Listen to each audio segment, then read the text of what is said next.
Well, God actually commanded them. that's a very good point. And I'll tell you what, I will back off from my previous statement and say that I think in actual practice, you don't find believers in any religion being uniformly in agreement with the teachings of their own church. No matter what you say about what is taught in the Catholic Church is correct, but not. I've met Catholics who don't, they'll just go, yeah, well, that's what they say. But I'm still a Catholic, and I still think that it's the right kind of thing. But yeah, over here, that's very common. So I'll back off from my previous statement and say only those people who don't actually take everything that they're taught by their church that seriously can maybe deserve a little bit of wiggle room. Okay? Yeah, no, fair enough. I think it's very important to. I think that more people now are leaving the Catholic Church for that reason. But I think it should be made a point. Yeah. Well, that's a very good point you raised. Small point that I wanted to just, because you were asking about this arrest thing that Richard Dawkins and Christopher Hitchens are looking into. Now, I have a slight correction on that. Dawkins has said that his only involvement was Hitchens came to him with the idea. Dawkins recommended a civil rights lawyer that he knew, and that's it. It's Hitchens. It's Christopher Hitchens who went looking for the lawyers. In that regard, okay. They actually claimed that he said that he would arrest him, which some other people referenced the Dawkins website where he said he didn't, but the page wasn't loading, so I couldn't. So this is a little distraction. So anyway. But that aside, basically the idea was that, Hitchens and Dawkins were looking with a human rights lawyer to build a case against arresting the Pope if he were to come to the UK. And as I understand it, there's a scheduled visit coming up by the Pope. Yes, quite soon. Yeah. And I really hope I would have been the one to arrest him, but I doubt that didn't happen. But yeah, it was weird. Well, it'll be interesting. It'll be an interesting TV, as they say. Yeah. Historically, I don't think anyone would go through with it, but I really hope someone does. Well, nobody has the balls here in the United States to do it, so we're really hoping you all do it. Historically, Britain has had issues with the Catholic Church before, as I recall. So it's not necessarily that it was necessarily atheist. It was more right Anglican Church and correct rather than and a wacky king you had. That's it. Yeah. All right. Anyway, just wanted to make that comment. So thanks very much. Thank you, Leo. Good show. Thanks. Good luck to you, sir. How are we doing? I have a note here of when I'm supposed to.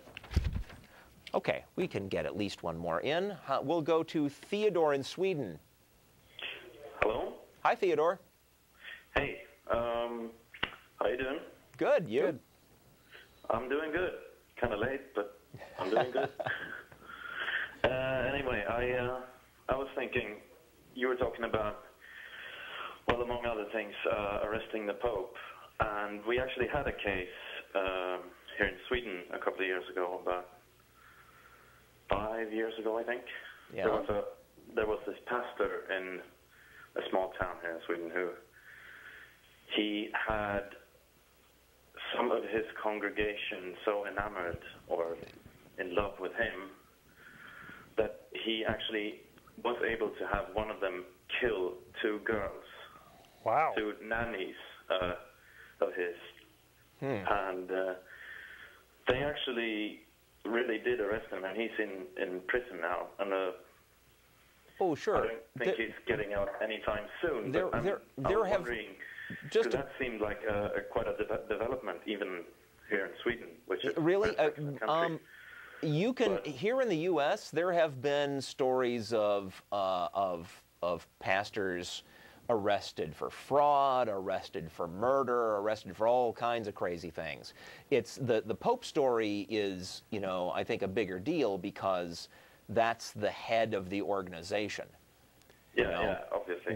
It's the only comparable thing I can think of is, Jim and Tammy Baker here in the U.S. or Swagger. Well, no. And he's claimed diplomatic immunity in a case here in the United States as supposedly the head of the Vatican State. Yeah. So So that's what makes this a little more interesting. To fill in what Jeff said, there's an organization here in the U.S. for our U.S. audience called the Freedom from Religion Foundation, and they publish a monthly newsletter where it's two whole pages every month of what they call black-collar crimes of all these different ministers and things that have been caught doing this very things or sentenced to this or whatever.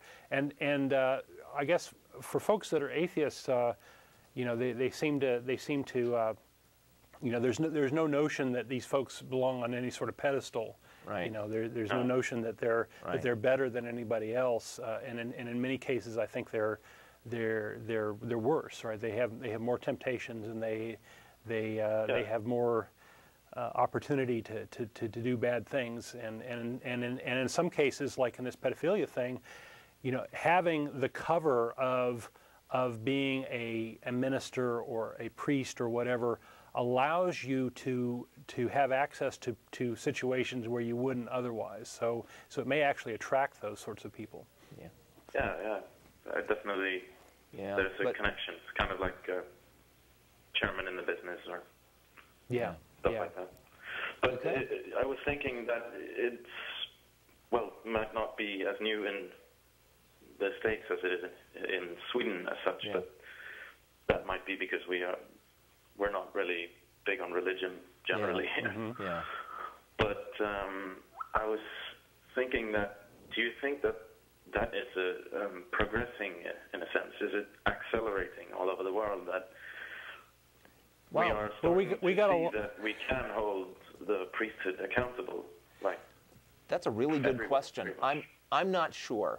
It doesn't feel to me like, in general, and then again, that might be just because I'm in the U.S., but it doesn't feel to me like, in general, priests and ministers are any more likely to be held accountable for crimes they've committed now than it did, say, 20 years ago.